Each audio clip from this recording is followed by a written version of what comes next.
Wait a minute. The Big Ten wants to add even more teams, and of course, they want some from the Big 12.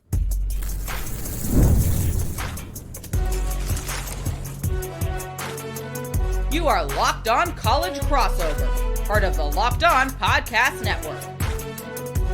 Your team every day.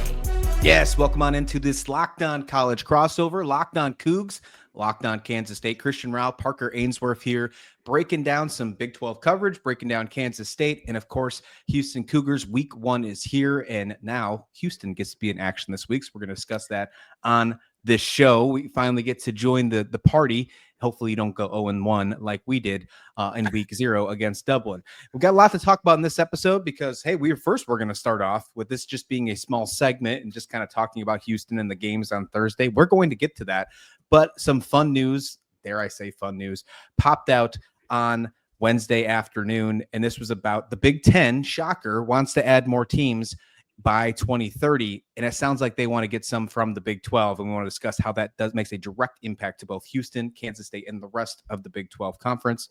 Parker, let's dive right into it, shall we? Brent McMurphy from On3 discusses that a 20-team Big 10 by 2030 from the Maryland Athletic Director says that there will be certain teams that are added. 20 teams will be the number by 2030 is the Maryland Athletic Director's guess. Now, for you sitting at home counting, the Big Ten has 18 teams as of right now, so 2 will have to go into play. The thing that we are having this discussion on and why we are talking about it is the Big 12 will most definitely be a part of this conversation, and it might not be Kansas State, it might not be Houston, but there's a direct impact, and it looks like Utah will be in front and center. How crazy does that sound to you? It's certainly interesting because I think it's secretly what Salt Lake City's always wanted the whole time. And I say secretly, they haven't been so secretive about it. It is funny to me, though, Christian, this whole thing stems from James Smith, the AD at Maryland, who I was not super acquainted with beforehand. It was almost like an off-the-cuff comment, like, oh, yeah, we'll be at like 20 teams. And like, it felt like some insight that feel like, wait a second, that's more than they've got right now. Wait, he knows something, right? The initial report had a lot of stuff about why it wasn't going to include Notre Dame. Felt like Notre Dame was quick to put that out. Somebody always is behind these things, right? And then you get to Utah as one of the Big 12 options, and that directly impacts us, as you mentioned, as Big 12 schools. Look, it should be stressed here. There's an AAU element to all of this, which is an academic rating that only 5 Big 12 schools qualify for, that every Big 10 institution, with the exception of Nebraska, presently has. And Nebraska had it when they switched from the Big 12 to the Big 10 years ago, right? So this is kind of a de facto requirement to be in the conference, and Utah has it. Utah's in a new state for the Big 10. It's in the state of Utah, obviously. Salt Lake City's a growing market. They've built a good football program over the last 25 years. Down year last year, so we'll see what direction things trend. I have questions about how you can hang your hat on a program with the coaching situation in flux and stuff like that, Christian. But Houston just got here. And it's like, wait a second, we just got to the party. Why are you guys leaving? I think that's where I sit on this. As a more long-term Big 12 person, you just invited Utah to your party, and now they're leaving. That's got to rub you a little bit wrong, right? Yeah, I definitely, I think so, but let's keep it real. If somebody's going to offer you from the Big Ten or from the SEC, you're probably going to pay attention to it because more money is most likely involved, at least right now. I think the Big 12 honestly sits as that third conference. I think if one is going to crumble, it'll be the ACC. It won't be the Big 12, but it's still sitting behind in the eyes of money when you're talking billions compared to millions in media value between the Big 10, SEC, and of course the Big 12. Speaking of those AAU schools, you know, when you think AAU, I immediately think of basketball. This is not the case. You mentioned what AAU actually means for the academic side. The 5 teams are Arizona, Arizona State, Colorado, Utah, and Kansas. That's where I think we come in Kansas State. If there are 2 teams from the Big 12, now this, you know, they're at 18 now. It goes to 20 teams. Who knows if they decide to take 2 from the Big 12 or wait till the ACC crumbles and they take some of the other AAU programs from the ACC. There are 8 of them in the AAC, 13 between the 2 conferences. And there are some talks that they want to look towards Virginia and North Carolina as some of those potential suitors. But KU is on that list.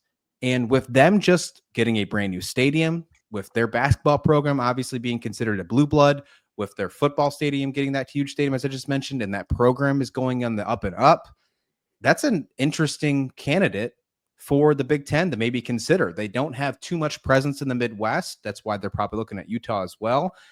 And I think that would be a huge impact, and that would hurt massively to the Kansas State program when it comes to recruiting and everything else, because then you'd be recruiting against your in-state rival that is in the Big Ten.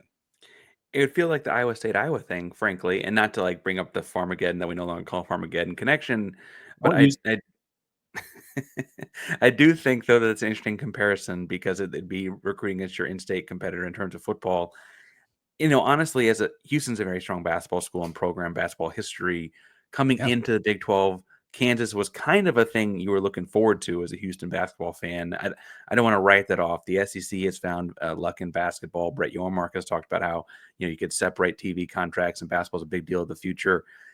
The other part about Kansas, though, that I think is a big piece of this is, look, it might have just been a one-time deal, might be a one-off. They just got a $300 million gift from a single person, and that feels very SEC Big Ten like. And you almost wonder if it was like, hey, I think it was David Booth. Hey, Booth, if you send this money, we look like we're in the game.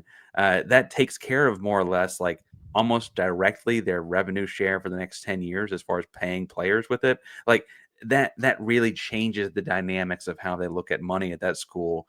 And that stands alone from the facilities upgrade you mentioned. It certainly paints that in a new light, and like Utah, it would add a new state to the footprint of the Big Ten. I think that Kansas is appealing, and frankly, one that it's not the rivalry that you have with them, but it certainly strikes at my heartstrings or chords a lot more than Utah would. No love lost if Utah left. It's just awkward that they just got here. I agree. I completely agree. It'd be weird to have Utah and BYU split up after joining again in the Big 12. I know they were split up for quite some time elsewhere, especially when BYU was an independent, but it'd be weird after kind of getting used to it if that was the case.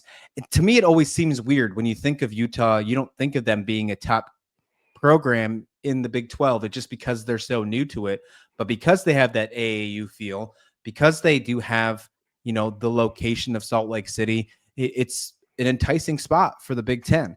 I think you're absolutely right, though. And you said this earlier on the episode. You said that they have to turn it around this year. They have to see, they had a bad year last year. I think they really have to show out. Kyle Whittingham could be his last season. When 2030 happens, there will be a new head coach in Utah by that time. It will not be Kyle Whittingham. But they have to prove that they can step back up and be a program, especially after faulting back. I think this is a huge show me season for Utah in the eyes of realignment. And that could hurt or be beneficial for the Big 12 moving forward. When you look at schools like that, if they do succeed, then maybe they're off to a different conference in years to come. Yeah, and we're stressing these two because they seem to make the most sense. I guess in the AAU sense, Arizona State, Arizona, and Colorado would all be eligible. I don't know that any of them have the history of a program. Like Arizona State, I guess, won the conference last year, and who knows what Dillingham has that. You mentioned that Whittingham is on the way out. If Dillingham is building his up over the next 5 years, who knows what that program looks like 5 years from now, right? He is a great coach, and as much as I poo-poo on them for winning a bunch of close games last year in Locked On Cougs, they did win those close games, right? And so maybe that is the direction things go. I will say that, this feels like a moment to say that schools that invest in their academics, Houston has done a lot in the last handful of years, but it's not an AAU institution yet. That this is where that pays off because it gets you in this club that, you're just not quite in right now. And for better or worse, that is still a part of one of these two gigantic mega dollar conferences. In confidence level, or like from absolutely to no chance at all, or 1 through 10, whatever you want to utilize, what is the likelihood of Houston making it to the Big Ten or the SEC if realignment ever occurs? If realignment occurred, it would be interesting because I think that truthfully, the SEC would have too many political powers. UT, A&M, LSU, all within a 3 or 4 hour drive, saying we don't want Houston here. We use that area too much, right? The Big Ten's different because it would surprise me if the Big Ten didn't want to get into Texas. I mentioned that 3 AAU programs in Texas are Texas, Texas A&M, and Rice. I don't think they're taking Rice. So do you talk to TCU, Houston? If SMU is going to pay their way, why can't they pay their way? Who knows what the situation is there? And I guess if they're willing to cover front the cost, they can front the cost for whatever. I think that makes that more likely. I don't know that either is super likely, but I guess that would make the Big Ten more likely. Kansas State, though, the other side of the state from Lawrence, any Big 12 through and through? If it's anything, I would say, yeah, it'd probably be the Big Ten, but I'm not confident that happens, especially if it's only 2 decisions. I think the Jayhawks obviously would take that before Kansas State would. It just makes more sense in the basketball and the football standpoint, especially right now with the football program speeding up. And then, of course, this whole AAU competition. I think it's even more important for both our programs, for both our universities, that the Big 12 succeeds in this whole new world of realignment, whether that means teams like Kansas or Utah or Arizona State, Colorado, Arizona go on and go to the Big Ten or go to the SEC. It's funny that Arizona State and Arizona is on this list, though, because they didn't go the first time around. Just to put it in perspective, But that also probably means however, that they're not. To be fair, I'm sorry to cut you off, but that probably means that they're not. And so that probably means that it really is more likely to be Utah or Kansas. But which is wild. It's wild to think about. Absolutely. Yeah, I think it absolutely has to be the Big 12 has to succeed when 2030 happens. If there is a crumbling of a power conference, it must be the ACC. And then you take whatever you need after the inevitable Big 10 and SEC take what they want. And then you just be happy with third place. Like, I think you just kind of have to fall suit there. I think you would just have to probably be satisfied with being seen as the third conference in the Power 3, if that is to occur. You know what I'm saying?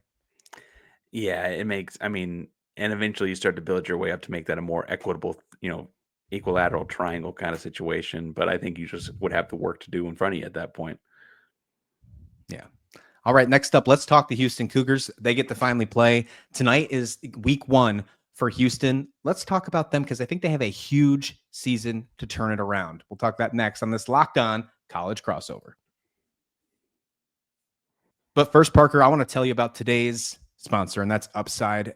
If you're still paying full price for gas, well, stop leaving money behind. Get real cash back every time you fill up with free Upside app. Simply download the free Upside app in the App Store or Google Play right now. Go ahead, check it out. And right now, you can start earning cash at the pump today. Use our limited time promo code FOOTBALL, all one word, football, and get an extra 25 cents back per gallon on your first fill up. You could make up to $300 a year just from buying the gas you already need. At first, I thought that it was too good to be true, being able to save money just with a phone app, but it's totally legit. Real people are getting paid to make your daily commutes, and you can too. Plus, you can cash out anytime to your bank account, PayPal, or an e-gift card from Amazon and other brands. So don't let this offer drive by. Download the free Upside app using the limited time promo code FOOTBALL for a limited time, 25 cents off per gallon bonus. That's promo code FOOTBALL. Offers vary by user and location. Go to upside.com for terms and condition. This episode, Locked On College Crossover, Locked On Kansas State, and Locked On Cougs is also brought to you by Supply House. When the opening whistle blows on a new repair, well, get your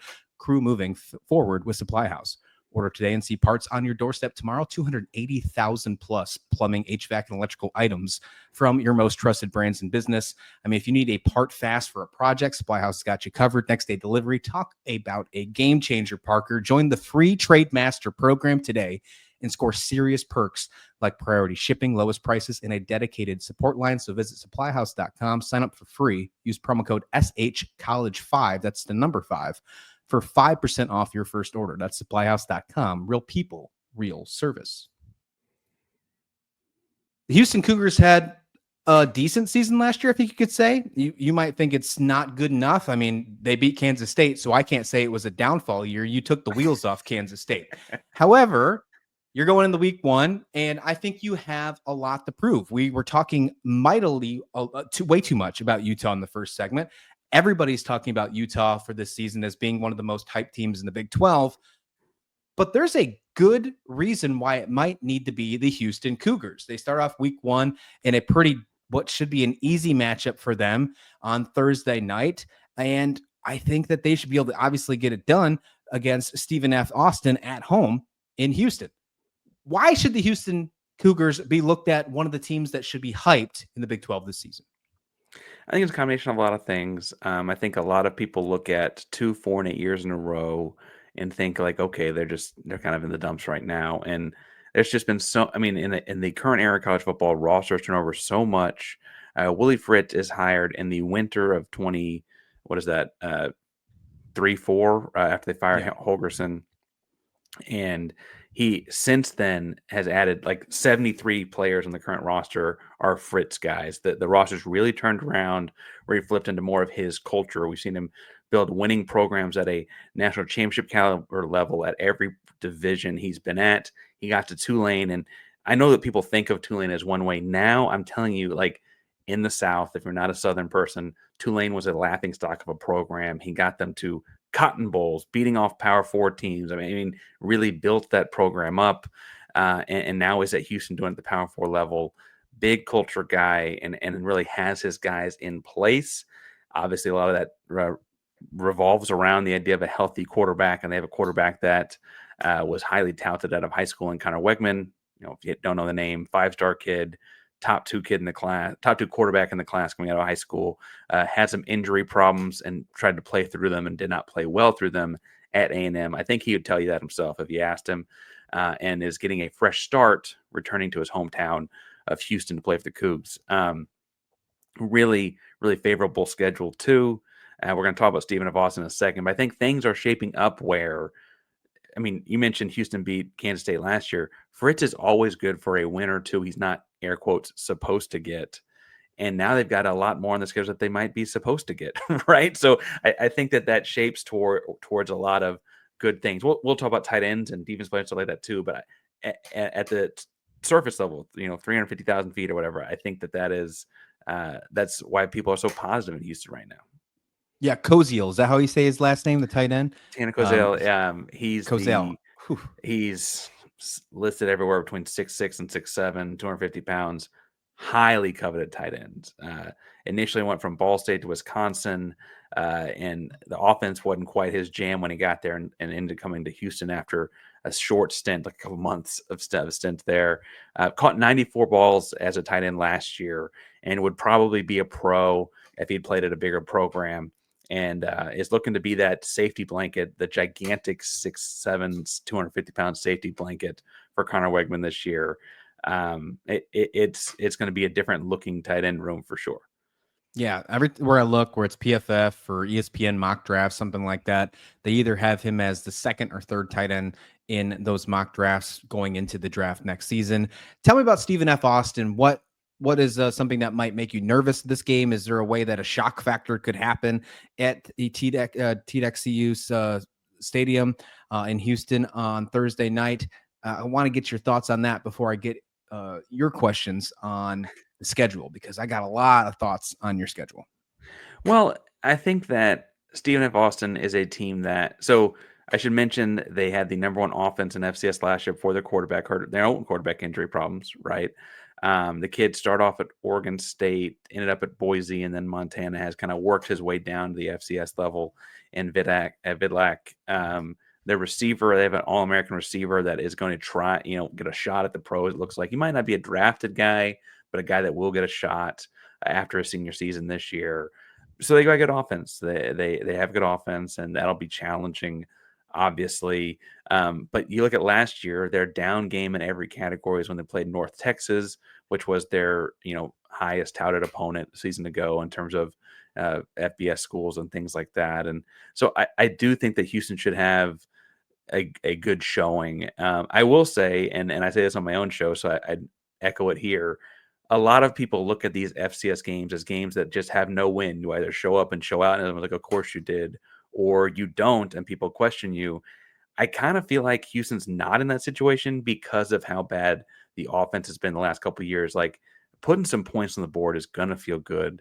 Like, even if it's against Stephen F. Austin or against an FCS school, putting some points on the board is something Houston just needs to see happen. They haven't done it in the last couple of years. And you kind of like reaffirm that, they are the same program that had Case Keenum 15 years ago, that had Greg Ward 10 years ago, that had Andre Ware 25, 35 years ago, 35, God, that's a long time ago. Like they are this program that's had offensive football come through. They just haven't been the last 2 years, and they're turning things around. Thanks for reminding me how old I am. Hey, look, there's always an FCS school that upsets an FBS school week 0 or week 1. We almost had it with Idaho State over UNLV. I'm not saying that Stephen F. Austin is going to be that, but you should never overlook that. Kansas State has North Dakota this week. Perfect example as well. You know, I'm glad we're talking about this game, but I want to have a future picture as well. We can look ahead. We just don't want the coaches and players to do that before the game actually happens. Houston, we talk about them possibly being a hype team in the Big 12. The schedule, I think, is very favorable. And I think you and I had a couple days ago, we were sitting there texting back and forth and we were talking about this. The schedule for Houston is very favorable in the eyes of the Big 12 and just the regular season, at least in my opinion. I'd like to take your take. But, of course, your non-conference, Stephen F. Austin, then at Rice. Then you have at Oregon State in week 4, Colorado back at home in between those. Texas Tech at home. You go to Stillwater. That's always a tough task. At home against Arizona. You're on the road against Arizona State, probably the toughest one. And then, of course, later on in the season to finish the year, you're at Waco. So you get some of the good ones at home. But overall, this schedule looks a lot better if you believe this team is a lot better than 4-8 for sure. Yeah, and I think the biggest thing when you talk about the Big 12, obviously the Big 12 was so weird that, like, who knows, maybe Central Florida is really good, right? Like it's just the Big 12. But in preseason prediction mode, they don't play Kansas State, Iowa State, BYU, Utah. Yeah. They miss out on a lot of those top teams. They get UCF, West Virginia, Arizona. And I think it's going to Stillwater is hard too. I'm glad you said that.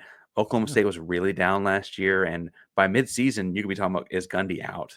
Right. I think it's nice that they play Texas Tech so early because Texas Tech is still trying to figure out who they are and how they gel with so many new faces. And frankly, you could argue they have a little bit of pressure themselves, right? You can't spend that kind of money and lose. They play Colorado week 3. Colorado is going to look a lot different than they'd had last 2 years. They had a Heisman Trophy winner last year they have to replace. I mean, these things break Houston's way in a weird way that ultimately part of me is like, of course, Baylor is going to be the one that breaks my heart at the end of the season because that would just be how something would happen. But it's a much more favorable schedule than a year ago. And your Power 4 non-conference opponent, in air quotes, is an Oregon State team that doesn't even really feel like a Power 4 team anymore. Wild to think about. Wild to think that way now after just being a few years removed from having a whole Pac-12 conference. Absolutely. I agree with that. Real quick, obviously looking at the schedule before we move on, look at the rest of the slate for Thursday night across the Big 12 and college football, because we got college football back tonight. Absolutely exciting stuff. What is a successful year for Houston? Let my viewers know, I'm sure you've been telling it across the Locked On Cougs for the entire offseason, but let the Locked On Kansas State folks know what is success? Is success going to a bowl game? Is it going 7-5, 8-4? What would make the fans happy for the second year in the system?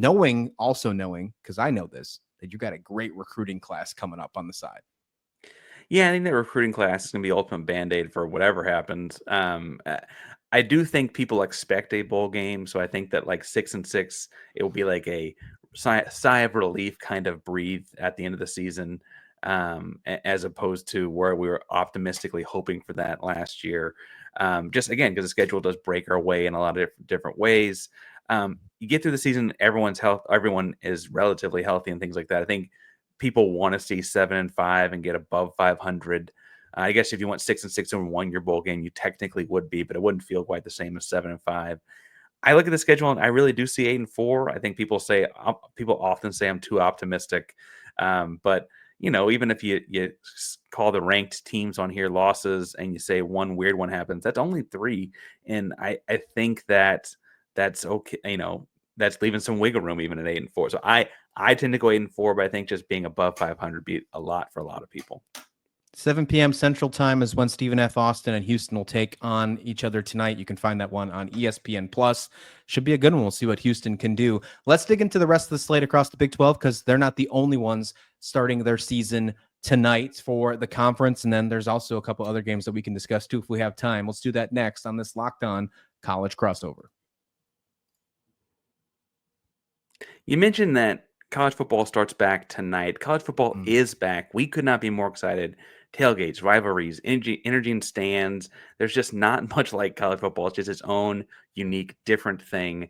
But if we're being honest, actually getting tickets can feel like a lot more of a battle sometimes than the games themselves. Endless queues, hidden fees, prices jumping at checkout right when you're trying to get out and get to the game.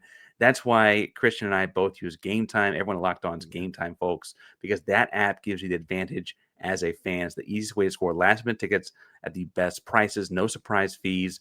What you see is what you pay. You can pull on the app. You can see what your seat's going to look like. You can toggle it over and see exactly what you're going to pay at checkout. Take all the guesswork out of buying college football tickets with Game Time. Download the Game Time app or create an account and use code LOCKEDONCollege for $20 off your first purchase. Terms to apply. Again, that's promo code LOCKEDONCollege, LOCKEDONCOLLEGE for $20 off. Swipe, tap, ticket, go. Download Game Time today. This show was full of perfect segues. We started with a Big Ten conversation that involved Utah. Then we talked about why Houston involves more hype than Utah. And then, of course, we're going to talk about now going from a Houston team that no longer has Dana Holgorsen to the slate of Nebraska and Cincinnati, where he is now the offensive coordinator for Nebraska. That is the first game on the slate that we need to talk about Thursday for the Big 12 in Arrowhead. Nebraska, Cincinnati. Not a lot. I don't know too much about Cincinnati this year. I don't. I mean, they're one of those teams. It's like, will they be successful in the league, or will they continue to be not doing what they need to do inside the power conference since impressing everyone and making it to the college football playoffs a few years ago before making it to the run? Nebraska is obviously on a heater. A lot of people think they're going to be over their 7.5 win total that people from our friends at FanDuel have them sitting at. This one's in Arrowhead, though. I mean, perfect timing. We know. Is Travis and Taylor going to be there? Perfect timing. What do you think, Parker? How funny would it be to have Travis Kelce, Cincinnati alum, we should point out. Congrats to a Big 12 alumni. That's why they had this game there. Would be tremendous. You know, Cincinnati is kind of looking like, I joked in the last segment, like it's the Big 12, so who knows? But it looks like they're going to be in the bottom part of the conference. Nebraska is not like the black shirt defense Nebraska of our childhoods. But it is probably the team that has a lot of advantages in this one, even if it is, I believe, in Cincinnati. Weirder things have happened, and Houston Cougar fans will remind you that there's a real chance that offense that Dana Holgorsen's leading just doesn't show up. But I think it would take a lot of home cooking on this one for Cincinnati to pull it off. I want it for the Big 12, Christian. Don't get me wrong. We just talked about Big 12 versus Big 10 in the first segment, but I just don't know how much I'm actually going to put down at FanDuel on this one. It doesn't feel right. Yeah, this is a tough one to pay attention to. I might not touch this one, to be completely honest, just because I want to see what Cincinnati's made of. I can't really tell you right now. And there's a lot of hype growing on Nebraska right now. Matt Rule, it's going into that third season where he's been successful at other programs with Baylor, and where was he at before that? Rutgers, I believe, right? Where he's always been successful. No, Temple, not Rutgers, Temple. And now he's at Nebraska. Can he be successful? Well, it starts at Arrowhead Stadium on Thursday night. That one's the ESPN game, 8:00. It'll be around about the same time as yours against Houston. Two other Big 12 games on the slate. They're playing FCS opponents. Well, one is actually Oklahoma State playing UT Martin. And we talked about Oklahoma State in the last segment there. Mike Gundy didn't have a great season last year, finished 3-9, but 0-9 in the conference. I don't personally think Mike Gundy's going to let that happen again. I don't think they're going to be amazing, but I don't think they're going to be a team that sits at the very bottom of the Big 12 yet again. They'll have to wait another week for a Big 12 opponent, but this is a perfect example for them to get a head start and to show that they're not the same team they were last year. Yeah, I mean, full disclosure, Mike Gundy is not my favorite guy or anything like that, but I do think he's a good enough coach to not repeat a 3-9 season. He runs a good enough program to do that, I should say, anyway. And obviously, they're having the way with UT Martin. It's a program that they should beat fairly handily. I am interested, though, to see how Hoss Haney looks with them and kind of a couple new coordinators, right? They changed coordinators as well to keep Gundy, frankly, and make sure he had a job. They changed everyone else around him. So there's a lot to watch in that one just from a newness perspective and to kind of get bluntly a scout. We play them later this year, and I don't know a lot about them yet. I actually don't even know, Christian, are they on Kansas State's schedule? I should probably know that before I came into this. Oklahoma State, yeah, we played them Yeah. in Stillwater as well. Yeah. And so I think that it'll be interesting to see from that perspective what they got going on. A more competitive game, I think, than people realize might be UCF and Jacksonville State. Yeah. Maybe I'm just not very high on the Golden Knights, but let's just say that this feels like it could be closer than it's supposed to. Jacksonville State's Conference USA. I don't know. Am I crazy for thinking that? I think Scott Frost will get the UCF where they need to be eventually, but not this season. That is my feeling about UCF. He will eventually get them to where they need to be. He will not be the Scott Frost of Nebraska. We will see the Scott Frost of UCF past eventually, just not this year. That's my mindset. And I think they're going to have some hiccups. Could it be possibly right away against Jacksonville State? That could happen. And that wouldn't shock me in the slightest if that happened. It'd be wild. It would be wild. Jacksonville State has a new coach this year, obviously. So we'll see if that comes into play. You know, there's a couple, I think we have one top 25 team in action tomorrow, or excuse me, tonight. Boise State taking on South Florida. We'll see Boise State in action without Ashton Genty. We'll see if that goes down. Then there's a whole bunch. I mean, it's crazy how big this slate is for a Saturday night. Or Thursday night. Okay, I'm so excited. I can't even use my words. There's so many games, though. You thought it was a Saturday. That's how many games there are. There is more games on Thursday night than there was all of week 0 last year or last week. See, look at me. I can't even use my words right. There's only 5 week 0 games. There is, I can't even count them right now without like using an abacus. So, and we didn't even get into Friday. You got Auburn, Baylor, and Colorado, Georgia Tech as far as Big 12 football goes. That's pretty big couple days here for the Big 12. We are back, baby. That's exactly where we are at. Back. Like, find it on the maps, type it in. If you got to use the search tab, where is back? Right here. That's where we're at. Thanks for listening for this Locked On College crossover. You can find Locked On Cougs and Locked On Kansas State anywhere you listen to your favorite podcast. And of course, on YouTube, hit that subscribe button if you haven't already. Hit that bell, especially over on Locked On Cougs, because I'm sure after the game on Thursday night, I'm sure Parker's going to go live with an instant reaction to the game. All the Connor Wegman talk you can take, baby. Oh, I need to take another drink. All right, folks. Well, let's get out of here. Thank you so much. Please like the video. Please subscribe. This has been a Locked On College crossover.